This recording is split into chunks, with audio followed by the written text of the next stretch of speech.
مذكرة كركي كانت تأييد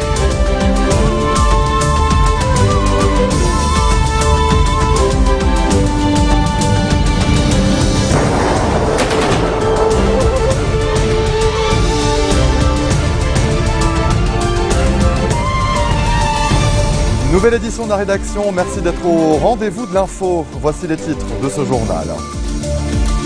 Tamam Salam achève aujourd'hui sa visite express de 24 heures en Arabie Saoudite. Il a été reçu en audience ce midi par le prince héritier Salman Ben Abdelaziz avant un entretien avec le roi Abdallah. Ghaddafi Roknabadi effectue une visite d'adieu auprès des responsables libanais. L'ambassadeur d'Iran réitère l'engagement de Téhéran en faveur de la sécurité et de la stabilité du Liban. À J-2 de la séance parlementaire consacrée à l'élection d'un nouveau président de la République, le courant du futur renouvelle son soutien au chef des forces libanaises, Samir Jarja. Et le président russe Vladimir Poutine est en visite à Shanghai, l'occasion de renforcer l'axe sino-russe.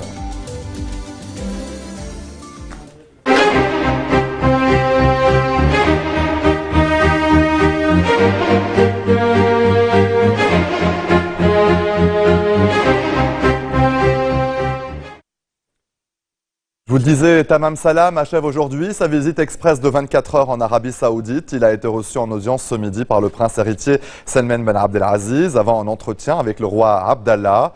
Deux rencontres largement consacrées aux relations bilatérales entre Beyrouth et Riyad à tous les niveaux et les moyens de les consolider. Il a notamment été question de l'aide saoudienne de 3 milliards de dollars à l'armée libanaise, de la crise des réfugiés syriens et des efforts déployés pour encourager la venue des touristes saoudiens cet été au pays des Cèdres. Il y a les rencontres, mais aussi les déclarations. Hier soir, le Premier ministre a tenu à remercier le soutien continu de l'Arabie au Liban. Le chef du gouvernement qui a rencontré la diaspora lors d'une cérémonie au consulat du Liban a assuré que son déplacement en Arabie n'était pas lié à la présidentielle. Le Premier ministre a aussi redit son refus d'une vacance à la magistrature suprême, souhaitant l'élection d'un nouveau président dans les délais constitutionnels. Il a toutefois indiqué que son gouvernement assumera ses responsabilités si le vide présidentiel s'imposait. Le Premier ministre et la délégation qui l'accompagne ont ensuite été reçus par le chef du courant du futur Saad Hariri à son domicile de Jeddah. L'ambassadeur d'Iran au Liban, Ghaddafi Roknabadi, dont le mandat arrive à échéance, a effectué une visite d'adieu auprès des responsables libanais. Le diplomate a réitéré l'engagement de la République islamique en faveur de la sécurité et de la stabilité du Liban. Il a également souligné le souhait de son pays de voir se tenir les élections présidentielles dans les meilleures conditions possibles. Il a été reçu ce matin par le président Michel Sleiman au palais de Baabda. Le chef de l'État lui a remis une décoration prestigieuse pour son engagement aux côtés du Liban lors de son mandat. L'ambassadeur d'Iran s'est ensuite rendu à Ain et-Tineh où il s'est entretenu avec le chef du Parlement Nabi Berri. Lors d'un point de presse, le diplomate s'est dit confiant quant à la tenue de l'élection présidentielle. Le Liban est maître de sa décision, selon Abadi, qui a dit souhaiter des résultats positifs dans les plus brefs délais. L'ambassadeur d'Iran, que vous voyez à l'écran lors d'un point de presse, s'est ensuite rendu au palais Boustros où il a également fait ses adieux au ministre des Affaires étrangères, Gebran Bassil. Une autre visite d'adieu, celle d'une délégation de Tripoli au président Sleiman à 5 jours de la fin de son mandat. La délégation présidée par le moufti de la ville, Malek Shahar, et par l'évêque maronite de Tripoli, Georges Abou Jaoudé, a salué les efforts et les initiatives du chef de l'État en faveur de la paix et de la stabilité du Liban, avec en tête la déclaration de Baabda et les plans de sécurité au niveau des régions. De son côté, le chef de l'État a réitéré l'importance de préserver la coexistence pacifique entre les communautés libanaises et de favoriser le dialogue entre toutes les parties nationales afin de bâtir un État capable, fort et juste auquel tous les Libanais aspirent. Sleiman a d'ailleurs appelé à l'unité pour empêcher les forces maléfiques de déstabiliser le pays. Le président de la République s'est également entretenu avec les députés Bahia Hariri, Nadim Gemayel, Khaled Zahraman et Fadi Karam. Le courant du futur a renouvelé ce matin son soutien au chef des forces libanaises et candidat du 14 mars à la présidence, Samir Jarja. Le parti de Saad Hariri a par ailleurs appelé le 8 mars à désigner son candidat à l'élection afin que le scrutin puisse se dérouler de manière démocratique et afin d'éviter une vacance du pouvoir. Au terme de 4 sessions parlementaires, les députés libanais ne sont pas parvenus à élire un successeur à Michel Sleiman, faute de majorité ou de quorum. Une prochaine session est programmée pour le jeudi 22 mai.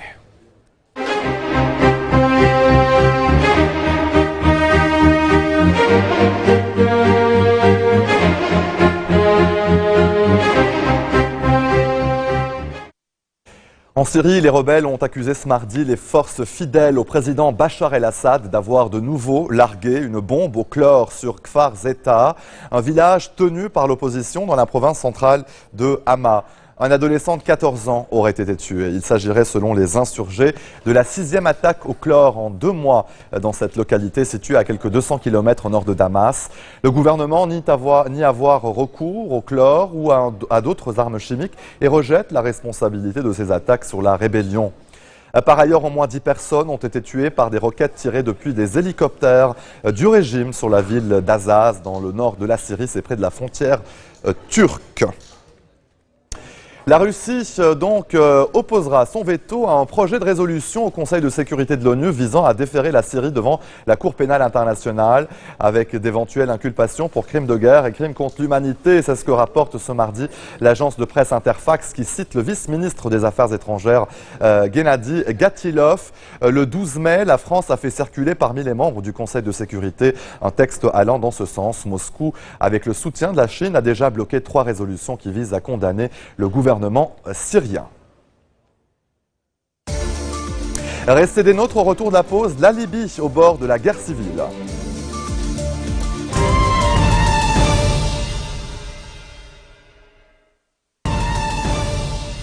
Retour sur le plateau de l'info, l'offensive lancée par le général Haftar contre les groupes radicaux de l'Est de la Libye prend la tournure d'une véritable guerre civile à Tripoli et à Benghazi. Les diplomates commencent à évacuer les lieux tandis que la base aérienne de Tobrouk, l'une des plus importantes du pays, s'est ralliée au général Haftar.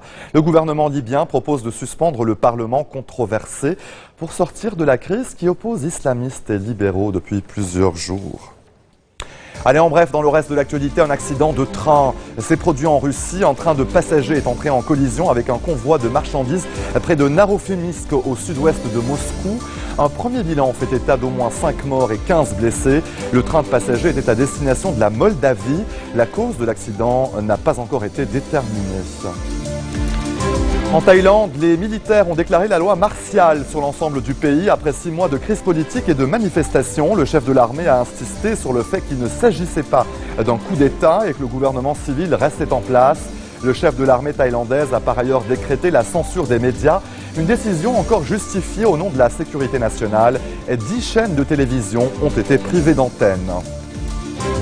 Le président russe Vladimir Poutine est en visite à Shanghai en Chine, l'occasion de renforcer l'axe sino-russe, alors que Moscou est en proie aux plus vives critiques des Occidentaux qui l'accusent de provoquer les troubles en Ukraine. À Pékin, il sera aussi question d'un accord gazier majeur qui doit voir à terme l'approvisionnement de la Chine en gaz russe pour près de 30 milliards de mètres cubes par an. Et pour la première fois aux États-Unis, 5 militaires chinois ont été inculpés pour cyberespionnage contre 6 entreprises américaines. Des actes commis entre 2006 et 2014. Ces membres de l'armée chinoise sont soupçonnés d'avoir volé des secrets qui touchent à l'énergie solaire et à la métallurgie. Pékin, qui évoque des allégations absurdes et fabriquées de toutes pièces, exige que la procédure soit abandonnée. Pour la première fois depuis la réforme de 2013, les Français établis à l'étranger pourront élire le 25 mai 443 conseillers consulaires pour un mandat de 6 ans répartis dans 130 circonscriptions. Pour en parler, je reçois sur ce plateau les candidats de la liste investie par l'UMP. Bonsoir Fabienne Blino-Abiramia, tête de liste, et Rassan Ayoub, second colistier. Bonsoir à vous. Alors peut-être commencer avec vous, Madame Abiramia. Quels sont les enjeux justement de ce scrutin dimanche ? Eh bien d'abord, bonsoir Monsieur Berberi. Les enjeux sont d'élire des élus de proximité pour représenter les compatriotes qui vivent au Liban et en Syrie auprès de la consul générale et du consulat en général. Alors justement, il faut le mentionner, c'est aussi pour les Français de Syrie parce qu'ils n'ont pas, en tout cas, les moyens de pouvoir voter, notamment en raison de l'insécurité, c'est ça? Oui, ils ont pu voter par Internet, mais très peu. Et certains vont se déplacer de Damas. J'ai un colistier sur ma liste qui vit à Damas quotidiennement. Oui. Et dimanche, ils vont faire un covoiturage pour venir voter. Alors, Monsieur Ayoub, comment faire pour mobiliser justement cet électorat et pour qu'il se rende aux urnes? Parce qu'on sait que c'est un double scrutin aussi avec l'échéance parlementaire européenne. Alors, bonsoir. Moi, je veux dire que l'enjeu est un peu grand cette fois-ci pour ces élections. C'est pour cela que moi, je m'adresse à tous les Français qui vivent au Liban et en Syrie de venir massivement voter le dimanche. Ceux qui ne l'ont pas fait par Internet, qu'ils viennent sur place donc dans les 6 bureaux de vote. Parce que cet enjeu, pour la première année, il a un enjeu politique derrière. Parce que ces conseillers consulaires qu'on va élire, ils vont élire plutôt en septembre la chambre du Sénat. Le Sénat, voilà, donc, ils vont renouveler le Sénat. peut basculer, on peut, grâce à ces élections, faire basculer le Sénat français de la gauche vers la droite. Donc, pour la première année, c'est un enjeu très grand et c'est politique. Il faut que tous les électeurs sachent que par leur vote, par le choix de la liste qu'ils vont voter le dimanche, ils peuvent, c'est l'avenir de la France et leur avenir en général qui est en jeu. Et que promet l'UMP pour ces électeurs au Liban? Alors, l'UMP, qu'est-ce qu'elle leur promet? Elle leur promet avant tout d'être à leur côté, de les écouter, d'écouter leurs problèmes au niveau social, éducatif, culturel, et de transmettre, d'être un lien avec, entre eux et les autorités françaises par l'intermédiaire du consulat et de l'ambassade de France. Madame Abiramia, que dites-vous à vos opposants, à ceux qui vous accusent en tout cas, de mener des campagnes diffamatoires à leur encontre? Je ne suis pas là pour répondre à mes opposants, mais pour parler aux compatriotes. C'est vrai qu'il y a eu des échanges de mails. On n'a pas donné honneur à la France, mais il y aura des explications certainement après. Mais là, nous sommes dans une campagne, on s'adresse aux compatriotes. Et c'est ma seule raison de vivre, on va dire, jusqu'à dimanche. Et après, bien sûr, pour les représenter. Vous semblez peu bavard dans ce qui se concerne justement... Non, mais ça n'intéresse... Franchement, c'est d'un niveau... Quand on s'engage, il faut aussi relativiser. On aura un rôle consultatif au consulat. Nous serons des élus de proximité. Notre rôle, ça sera de vivre avec les compatriotes, avec eux, pour eux, comme eux. Et c'est ma seule ambition. Est-ce que vous êtes confiante quant aux résultats de ce scrutin, ces votes? Confiante, je suis enthousiaste, confiante, on donne notre maximum. Vous savez, ça fait 8 ans que je m'engage auprès des compatriotes, j'ai une flamme. C'est un travail qu'on fait par passion. Moi, j'aime les gens, j'aime ce que je fais, j'aime mon pays. J'ai trouvé un équilibre grâce à cet engagement dans ce pays qui est devenu le mien, le Liban, que je dis souvent qui est dans mon cœur. Donc, j'ai trouvé vraiment du bonheur dans cet engagement militant. C'est bénévole, vous savez, être conseiller consulaire demain, on continue le bénévolat. Donc je pense que si on n'a pas cette flamme, on n'est pas là, on ne serait pas là ce soir. Monsieur Ayoub, peut-être un dernier mot à nos téléspectateurs, aux électeurs. Oui, David.